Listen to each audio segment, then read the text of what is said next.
إن الحمد لله نحمده ونستعينه ونستغفره ونعوذ بالله من شرور أنفسنا ومن سيئات أعمالنا من يهد الله فلا مضل له ومن يضلل فلا هادي له وأشهد أن لا إله إلا الله وأشهد أن محمدا عبده ورسوله أما بعد اعوذ باللہ من الشیطان الرجیم بسم اللہ الرحمن الرحیم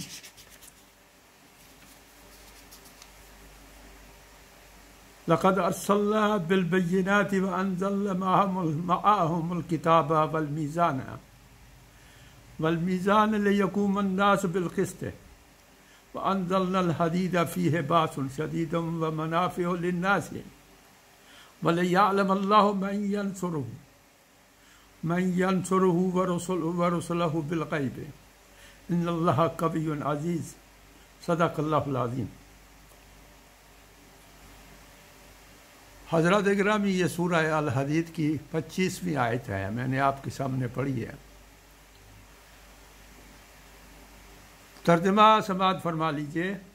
ہم نے اپنے رسولوں کو صاف صاف نشانیوں اور ہدایات کے ساتھ بھیجا اور ان کے ساتھ کتاب اور میزان نازل کی تاکہ لوگ انصاف پر قائم ہوں، اور لوہا اتارا جس میں بڑا زور ہے اور لوگوں کے لیے منافع ہے۔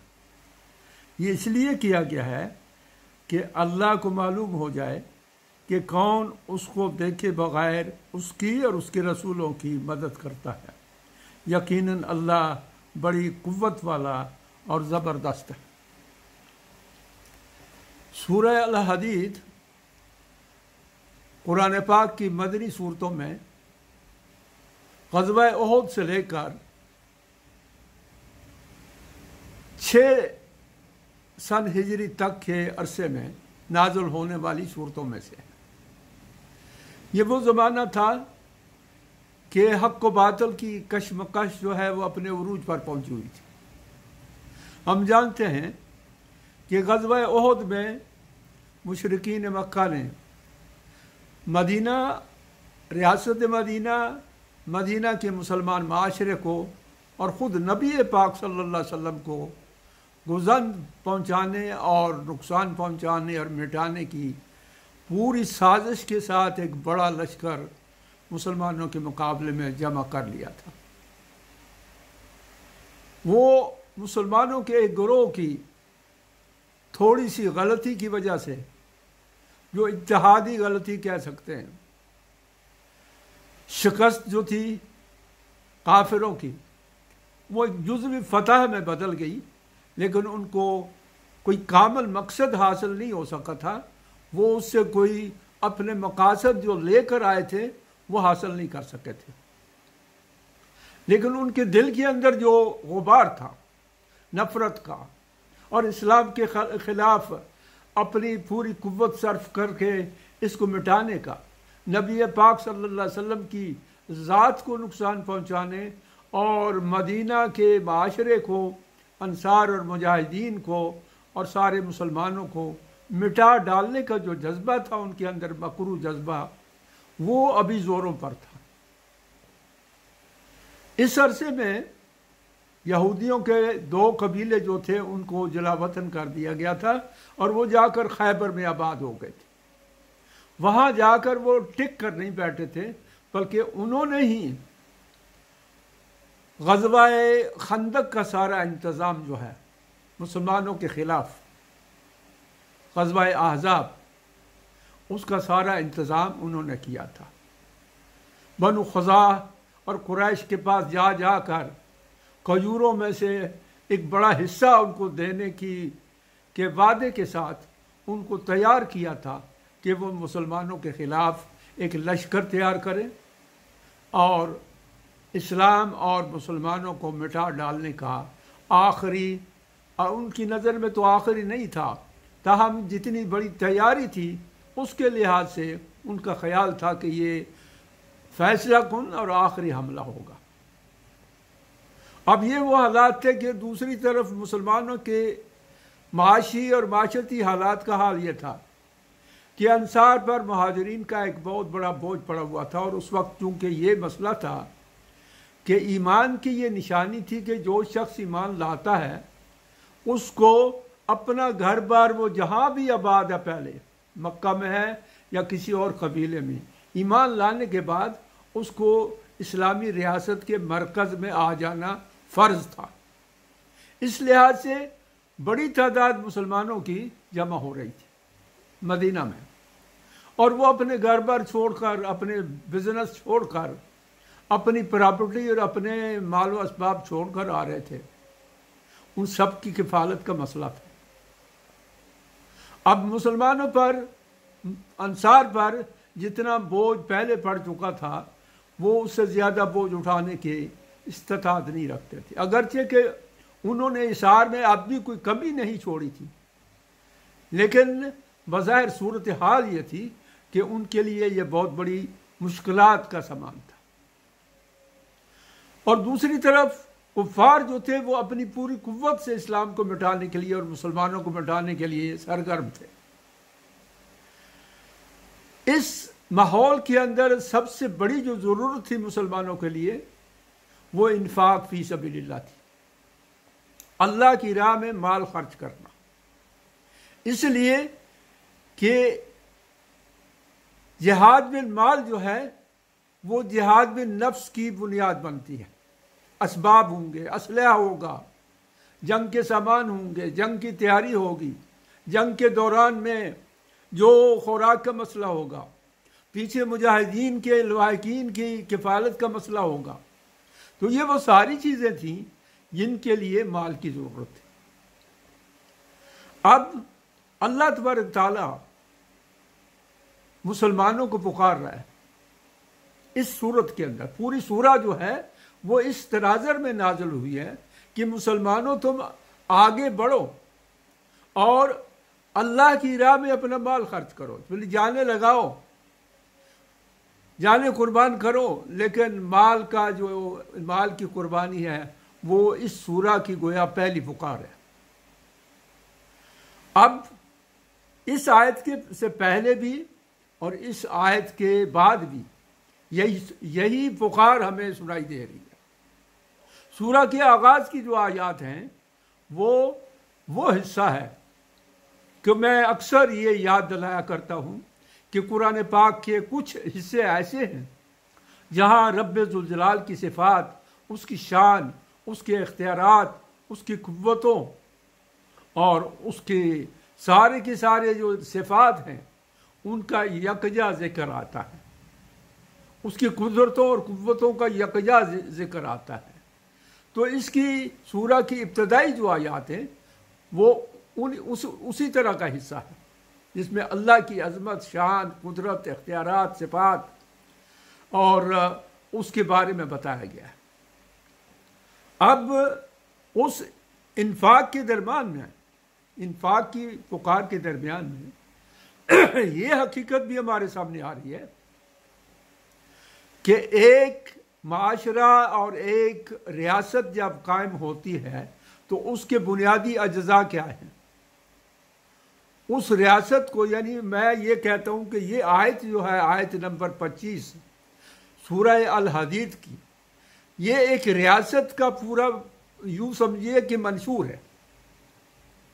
ایک ریاست جو ہے اس سورہ کی اس آیت کے اندر جو نکات آئے ہیں ان کی بنیاد پر ایک مکمل ریاست کھڑی ہو سکتی ہے، اور کھڑی ہوئی۔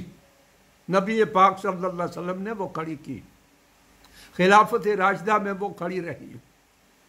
بعد میں کچھ مقامات پر جو اسلامی ریاست کی اصل صورت اجاگر ہوئی تو وہ انہی بنیادوں پر ہوئی۔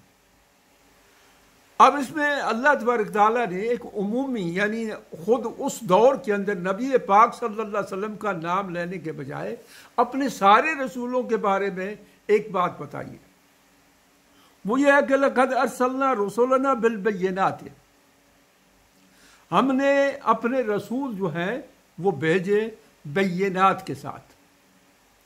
بینات وہ کھلی کھلی نشانیاں ہوتی ہیں، جن نشانیوں کو دیکھ کر کفار یہ حقیقت نہ سمجھے تو الگ بات ہے، لیکن سمجھ سکتے ہیں کہ یہ دین حق ہے اور یہ رسول جو یہ نشانیاں پیش کر رہا ہے وہ بھی برحق ہے۔ دلائل، ایسے دلائل رب ذوالجلال کی طرف سے گویا نبی کی زبان پر، اور پھر جو بعد میں لوگوں نے، یا آج دن تک اگر ہم وہی مشن لے کر اٹھیں تو وہ دلائل پوری کی پوری طرح ان رسولوں کے ساتھ بھیجے گئے، واضح ہدایات یہ ان رسولوں کے ساتھ بھیجی گئی۔ وہ رسول گویا وہ روشنی لے کر آئے، ہدایات کی روشنی، دلائل کی روشنی، اور نشانیاں، ان نشانیوں میں معجزات بھی تھے، ان نشانیوں میں وہ ایسے حالات تھے کہ نبی کے پاس کوئی اسباب نہیں، لیکن اس کے لیے کامیابی کے راستے کھل رہے ہیں، جن راستوں کے کھلنے کے بظاہر کوئی امکانات نہیں تھے۔ تو یہ بینات جو ہے یہ اللہ تبارک تعالیٰ نے بھیجی۔ اب اس کے بعد فرمایا وَأَنزَلْنَا مَعَهُمُ الْكِتَابَ،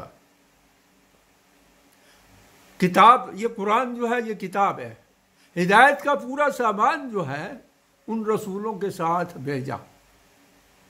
کوئی رسول ایسا نہیں تھا جس کو اللہ تعالیٰ کی طرف سے ایسی ہدایات، یا ایسا ہم صحف ابراہیم کا پڑھتے ہیں، 4 کتابیں ہیں جو زبور اور تورات اور انجیل اور قرآن، اور پھر سارے رسولوں کو جو کچھ ہدایات ملتی رہی وہ ساری کی ساری وہ الکتاب تھی، یعنی وہ فرائض جو تھے، آسمان کے فرائض جو تھے، واجبات جو تھے، اوامر اور نواہی جن میں اندر تھے، آسمانی تعلیمات جن کے اندر تھیں، وہ کتاب نازل کی ان سب کے لیے۔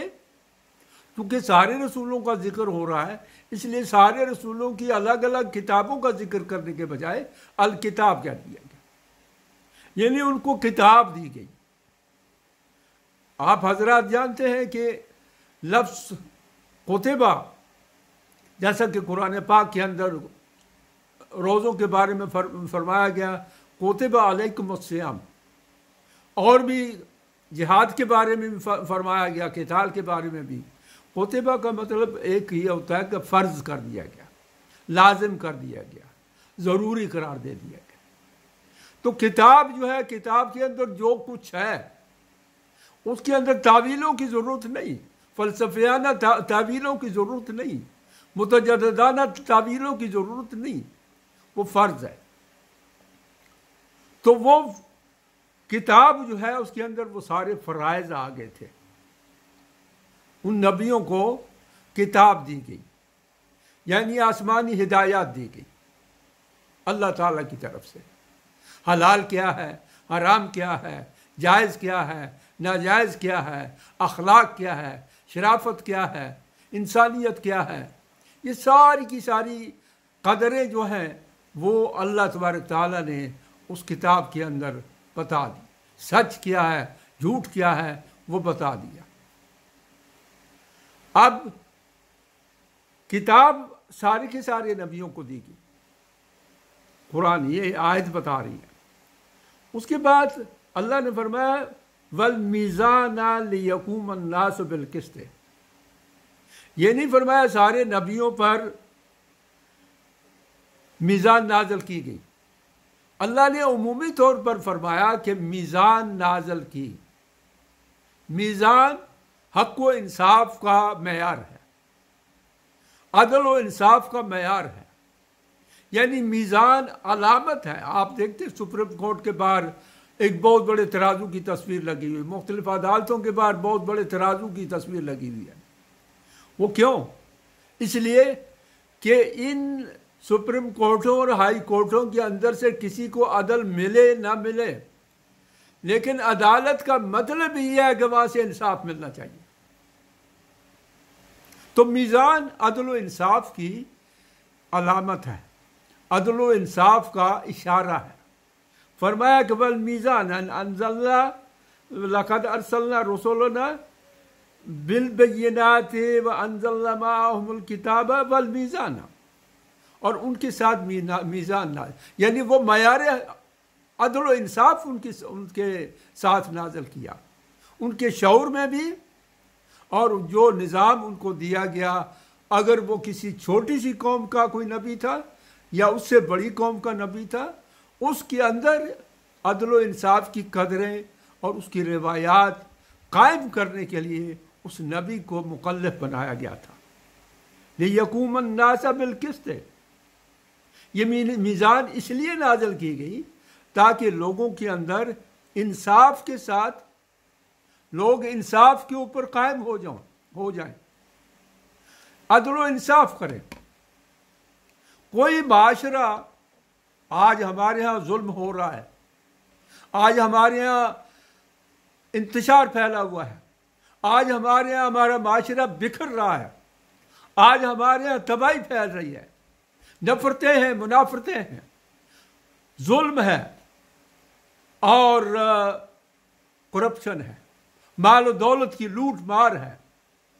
کوئی گروہ بھی ایسا نہیں ہے جو یہ لوٹ مار نہ کر رہا ہو، اقتدار کی باریاں لینے والے ہوں یا اقتدار سے محروم ہوں، سارے کے سارے وہاں پہنچنا چاہتے ہیں اس خزانے پر قابض ہونے کے لیے۔ تو اب وہاں کیا ہے؟ انصاف نہیں ہے، عدل نہیں ہے۔ جب کسی معاشرے میں عدل نہیں ہوتا تو وہاں ظلم پھیل جاتا ہے۔ ہمارے ظلم کا مطلب ایک تو وہ ہے کہ ایک آدمی دوسرے آدمی کو جسمانی طور پر، خاندانی طور پر، سماجی طور پر اتنے جبر کا نشانہ بناتا ہے کہ اس کی زندگی عذاب بن جاتی ہے۔ یہ بھی ہو رہا ہے، بڑے بڑے لینڈ لارڈ، بڑے بڑے سرمایہ دار، بڑے بڑے جاگیردار، بڑے بڑے سیاستدان، اور یہی نہیں، آپ کوئی کچے کے پکے کے ڈاکو ہوں یا کوئی سیاسی گروہ ہوں۔ ہم نے ایسے سیاسی گروہ کراچی میں دیکھے ہیں کہ جنہوں نے قتل، خون اپنا منشور بنا لیا تھا۔ اب جبر اور ظلم جب پھیلتا ہے تو معاشرہ تباہ ہو جاتا ہے۔ اور سچی بات ہے، کوئی محسوس کرے یا نہ کرے، میں تو اپنی سوشل میڈیا پر اپنی جو آوازیں بلند کر رہا ہوں، ٹویٹر وغیرہ پر، وہ یہی ہے کہ خدا کے لیے آپ اقتدار کی بات بعد میں کیجئے، سب سے پہلے اس معاشرے کو سنبھالیے۔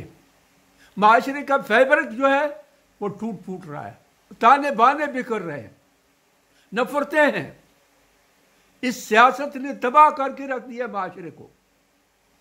تو اب یہ چیز ہے کہ عدل جب قائم ہوگا، انصاف جب قائم ہوگا، تو پھر یہ ناانصافیاں جو ہیں یہ قائم نہیں رہیں گی۔ دنیا کی سب سے بڑی دولت امریکہ میں ہے، تقریباً 174.17 خرب روپیہ جو ہے اس وقت امریکہ میں ہے، اور جن قوموں کو اس نے برباد کیا اتنے عرصے میں، 8 خرب روپیہ ان پر، یعنی عراق اور اس پر افغانستان اور اب فلسطین میں اسی کی مدد سے یہ سب کچھ اسرائیل کر رہا ہے۔ دولت ساری وہاں ہے، غربت ساری دوسرے ملکوں کے اندر ہے۔ یہ ظلم ہے، عالمی سطح پر ظلم ہے۔ اللہ نے فرمایا کہ رسولوں پر میزان اس لیے نازل کی لِيَقُومَ النَّاسُ بِالْقِسْطِ، تاکہ لوگ عدل پر قائم ہو جائیں۔ اب یہ انصاف بنیادی قدر ہے معاشرے کی، ویلیو ہے، اس کے بغیر معاشرہ قائم نہیں رہ سکتا۔ وہ حضرت علی سے یا کسی سے رضی اللہ عنہ منسوب ہے کہ معاشرہ کفر پر تو قائم رہ سکتا ہے لیکن ظلم پر قائم نہیں رہ سکتا۔ اس وقت جو ہمارے معاشرے کے تانے بانے بکھر رہے ہیں، اس کی وجہ یہی ہے کہ ظلم ہے۔ آپ ذرا اس ملک کے اندر ہی دولت کو دیکھیے، یہ جو بڑے بڑے لینڈ لارڈ ہیں، بڑے بڑے کوئی سیاستدان اب ایسا نہیں رہا ہے۔ پہلے یہ ہوتا تھا کہ کہ جاگیردار اور سرمایہ دار ایک الگ طبقہ تھا. ایوب خان کے زمانے میں 20 خاندان کا ذکر ہوتا تھا. اب تو ہر سیاستدان جو ہے وہ کھرب پتی ہے، ارب پتی ہے، کیونکہ اسمبلیوں کے ممبر بنتے ہی اس لیے ہیں کہ کروڑ روپیہ خرچ کر کے اس کے بعد کروڑ وہ وہاں سے نکالتے ہیں. تو یہ سارے کا سارا جو ہے یہ ظلم کو رواج دینے والا، پھیلانے والا عمل ہے. اب اللہ تبارک تعالیٰ نے فرمایا کہ میزان کے بعد، اور یہ میزان کا قرآن پاک میں یہیں صرف ذکر نہیں ہے، سورہ الرحمن کے اندر بھی فرمایا کہ وَوَضَعَ الْمِيزَانَ، اور ہم نے میزان قائم کی. اللہ تطغوا فی المیزان، کہ تم میزان کے اندر یعنی عدل کے اندر کوئی خلل پیدا نہ کرو، کوئی رکاوٹ نہ ڈالو. وَأَقِیمُوا الْوَزْنَ بِالْقِسْطِ، اور جب وزن کرنے لگو، زبان ایک بات یہ بھی بتا دوں کہ عدل جو ہے یا قسط جو ہے وہ ترازو میں بھی ہوتی ہے اور وہ پالیسیوں میں بھی ہوتی ہے. آج کل سیاست کے اندر جو رجحانات ہیں، یہ 4 پارٹیاں آپس میں محاذ بنا رہی ہیں، یہ 5 پارٹیاں آپس میں اقتدار کے لیے محاذ بنا رہی ہیں، یہ 5 پارٹیوں کا ان کا ایک اور اتحاد قائم ہو رہا ہے، وہ اقتدار میں جائیں گے، وہ اقتدار کے لیے جدوجہد کریں گے. انہوں نے نفرت کے ذریعے اور ظلم کے ذریعے اقتدار حاصل کر لیا، وہ اسی نفرت کو لے کر چل رہے ہیں، اسی بغض کو لے کر چل رہے ہیں، انہی بد زبانیوں کو لے کر چل رہے ہیں اور انہی اخلاقی پستیوں کو لے کر چل رہے ہیں. میں اپنے گروہ کو بھی، اپنے دوستوں کو بھی بار بار یہ کہتا ہوں کہ خدا کے بندو اپنی اخلاقی قدروں کی حفاظت کرو. تم بنیادی طور پر خدا کے دین کے داعی ہو. خدا کے دین کے داعی کا اپنا ایک کردار ہوتا ہے. اس کی زبان بھی جب ایک لفظ نکلنے لگتا ہے، تقویٰ کس چیز کا نام ہے، میں کسی موقع پر انشاءاللہ بھی رمضان کے آغاز میں اپنے دروس میں یہ عرض کروں گا کہ اللہ کا خوف طاری ہو جائے آپ پر جب آپ زبان سے کوئی لفظ نکالنے لگے. عدل زبان سے بھی ہوتا ہے. اس کے بعد اللہ نے فرمایا کہ وَأَنزَلْنَا الْحَدِيدَ فِيهِ بَأْسٌ شَدِيدٌ وَمَنَافِعُ لِلنَّاسِ، اور اس کتاب کے نازل کرنے کے بعد، بینات نازل کرنے کے بعد اللہ نے فرمایا، اور میزان نازل کرنے کے بعد فرمایا کہ حدید بھی نازل کیا، لوہا سٹیل بھی نازل کیا. یہ اللہ تعالیٰ کی وہ نعمت ہے کہ انسانی تمدن کے آغاز سے جب پہلا چھکڑا بنا تھا، پہلا پہیا بنا تھا، تو اس کے اندر بھی لوہا کسی نہ کسی طرح استعمال ہوتا تھا. اور آج آپ کی لاریاں، موٹریں، موٹر سائیکلیں، آپ کے جہاز، آپ کی ٹرک، آپ کی جتنی ٹرانسپورٹ ہے وہ ساری کی ساری لوہا استعمال ہوتا ہے. یعنی زندگی کی ساری آسانی لوہے کی بنیاد پر ہے. پھر یہی بات نہیں بلکہ فرمایا کہ اس کے اندر باس شدید، ایک قوت ایسی ہے، دفاعی قوت. یعنی میں عرض کر رہا ہوں نا کہ اس آیت کے اندر ریاست کے لیے ایک پورا منصوبہ ہے کہ اس کے اندر وہ قوت ہے کہ آپ اپنے دفاع کے لیے سارا انتظام کر سکیں. یہ ٹینک ہیں، یہ جنگی جہاز ہیں، یہ توپیں ہیں، یہ رائفلیں ہیں، یہ پستول ہیں، یہ جتنی پہلے زمانے میں تیر تلوار اور نیزے اور بھالے ہوتے تھے، اب بندوق، توپ اور ٹینک اور جنگی ہوائی جہازوں اور بحری جہازوں سے لے کر تو دفاعی میزائلوں تک چلے جائیے. دفاعی جتنا نظام ہے اس کا انحصار لوہے پر ہے. لوہے کی کوئی بھی صورت ہو، لوہا ایک عام لوہا بھی ہوتا ہے اور ایک سٹیل ہوتا ہے، ایک اس سے بھی زیادہ ڈیولپڈ لوہا ہوتا ہے. اب لوہا جو ہے وہ اللہ تعالیٰ نے نازل کیا تاکہ ایک تو آپ جنگی تیاری کریں، اپنے دفاع کا انتظام کریں، اپنے لیے وہ سارے سامان اکٹھے کریں جو لوہے سے بنتے، یہ جن کے نام میں نے آپ کے سامنے گنوائے ہیں. اور منافع للناس سے فیکٹریاں کارخانے لگیں، زراعت کا سلسلہ چلے، یہ سارے کے سارے لوہے سے ہوتے ہیں۔ ان کی بنیاد بھی لوہے پر ہوتی ہے۔ ان کے بغیر ان کی جو فیکٹریوں اور کارخانوں کی مشینیں ہیں وہ کس چیز کی ہوتی ہیں؟ لوہے کی ہوتی ہیں۔ تو لوہا آپ کی معاشی ترقی کی بھی بنیاد ہے، تاکہ تمہارے لیے منافع یعنی معاشرتی اپنی قومی زندگی کے اندر تمہارے نفع کا سارا سامان اس کے اندر موجود ہے۔ تو اللہ تبارک تعالیٰ نے تمہارے لیے رسولوں کو بھیجا بینات کے ساتھ اور کتاب کے ساتھ اور میزان کے ساتھ، اور اس کے بعد فرمایا میں نے لوہا نازل کیا۔ اللہ کی بڑی حکمت ہے اس لفظ کے اندر۔ میں نے چند چیزیں گنوائی ہیں، اگر آپ غور کریں تو زندگی کا کوئی ایسا پہلو نہیں، گھر کا کوئی ایسا کونا نہیں جس کے اندر لکڑی کی اگر بنتی ہے کرسی یا میز بنتا ہے تو اس کے اندر بھی کیلیں جو ہیں وہ لوہے کی لگتی ہیں، اور مختلف اور چیزیں۔ تو لوہا جو ہے انسانی زندگی کی ناگزیر چیز ہے، دفاع کے لیے بھی اور زراعت کے لیے بھی، صنعتی ترقی کے لیے بھی، اور معیشت کی ترقی کی ہر رخ کے لیے۔ اب اللہ تعالیٰ نے فرمایا کہ یہ سب کچھ میں نے کیوں نازل کیا، یہ لوہا کیوں نازل کیا؟ یہ لوہا میں تمہیں یہ جو دیا ہے اس کے اندر باس شدید بھی ہے اور منافع للناس ہے۔ یہ کیوں کیا؟ تاکہ تم اس لوہے سے اپنی دفاعی اور معاشی قوت حاصل کر کے اللہ کے دین کا دفاع کرو۔ بنیادی چیز اللہ کے دین کا دفاع ہے۔ اب اللہ کے دین کا دفاع کرو، یہ وہ بنیادی اللہ کی مدد کرو۔ اللہ تعالیٰ یہ دیکھنا چاہتا ہے بلے یعلم اللہ من ینصرہ ورسلہ، اللہ اس کے ذریعے یہ قوت دے کر، تو تم نے ایٹم بم بنا لیا، ایٹم بم بنانے کا سرمایہ تو اکٹھا کر لیا، ایٹمی ذخیرہ بنا لیا، فلسطین والے مر رہے ہیں، شہید ہو رہے ہیں، آپ کا ایٹم بم ان کے لیے ناکارہ ہے۔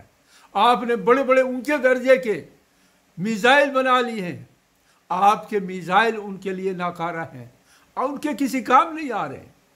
مسلمان دنیا کے اندر مظلوم ہیں، آپ ان مسلمانوں کی مدد نہیں کر سکتے، تو پھر آپ کے یہ میزائل اور آپ کے یہ سارے کے سارے دفاعی سامان جو ہیں، ایٹمی اثاثے جو ہیں، یہ کس کام کے ہیں؟